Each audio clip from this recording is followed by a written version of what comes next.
এনো, এটা কি? এটা তোমার এখনের খাবার, ধরো। এই একটা পোড়া শক্ত রুটি, এটা আমি খাবো? তা আবার শুধু শুধু? তুমি বললে আজকে তুমি রান্না করবে, আমি বললাম ঠিক আছে করো। তাই বলে তুমি এইসব রান্না করে আমাকে খাওয়াবে?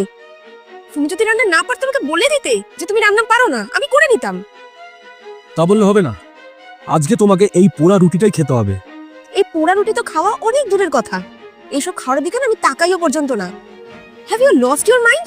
এসব খাওয়া তো ভিখিরিরাও খাবে না, আর তুমি এসব আমাকে দিচ্ছ খাওয়ার জন্য। যাক, তুমি এটুকু অন্তত জানো যে এই সব খাবার ভিখারিরাও পর্যন্ত খায় না। মানে? মানে মানেটা হচ্ছে এটাই যে যেই খাবার তুমি দেখে বলছো যে তুমি এটা খেতে পারবে না, ভিখারিরও খাওয়ার যোগ্য নয়, এই খাবার, এরকম ধরনের খাবার তুমি ছুটকিকে প্রতিদিন খাওয়াও। তুমি এসব কি কথা বলছো? আমি এসব খাবার ছুটকিকে খাওয়াই? আরে তুমি, ঠিক আছে তোমার বিশ্বাস হচ্ছে না তো, আমি এক্ষুনি ছুটকিকে ডাকছি। ছুটকি, এই ছুটকি। হ্যাঁ কাকি বলো। আচ্ছা ছুটকি, তোকে কি আমি কখনো পোড়া খাবার খেতে দিই? তোকে আমি কত টেস্টি টেস্টি খাবার খেতে দিই, কাকুকে বল। শোনো শোনো, তুমি ওকে জিজ্ঞেস করো না। ও এমনি তোমাকে এখন কদিন ধরে দেখছি খুব ভয় পেতে শুরু করেছে। আর ও কি বলবে তোমাকে? আমি প্রায় দেখছি ও আগের থেকে কতটা চুপচাপ হয়ে গেছে। তুমি কি বলেছো ওকে? আরে তুমি কি বলছো? ও আমাকে ভয় কেন পাবে? আরে আর কত মিথ্যা কথা বলবে? আজকে সকালবেলা তুমি ওর সাথে কি করছিলে সেটা আমি নিজের চোখে দেখেছি। এনে ধর তোর খাবার, খেয়ে নে। কাকি, এই পোড়া রুটি আমি খেতে পারি না, আমার খুব কষ্ট হয়, তাও আবার শুধু শুধু।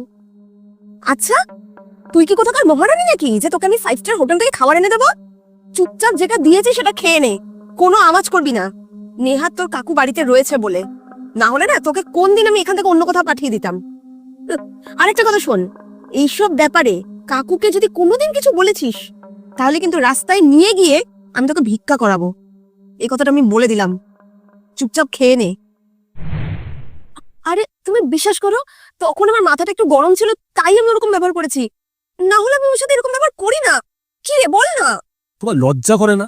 আর কত মিথ্যা কথা বলবে? তোমার মিথ্যাটা না ধরা পড়ে গেছে আজকে।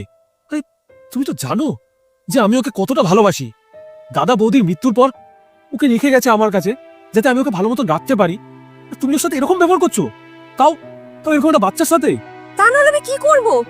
তুমি যাকে তাকে নিয়ে আসবে আর রাখবে আর আমাকে বলবে তাকে দেখাশোনা করতে? এটা কি আমি কোনো অনাথ আশ্রম খুলে গেছি? তা তোমার যখন এতটাই প্রবলেম ছিল ওকে নিয়ে, তুমি তো সেটা আমাকে বিয়ের আগেই বলতে পারতে। তুমি তো জানো, তোমাকে তো সবকিছুই বলেছি। ঠিক আছে, তোমার যখন ওর সাথে থাকতে অসুবিধা, কোনো ব্যাপার না, এখনো দেরি হয়ে যায়নি।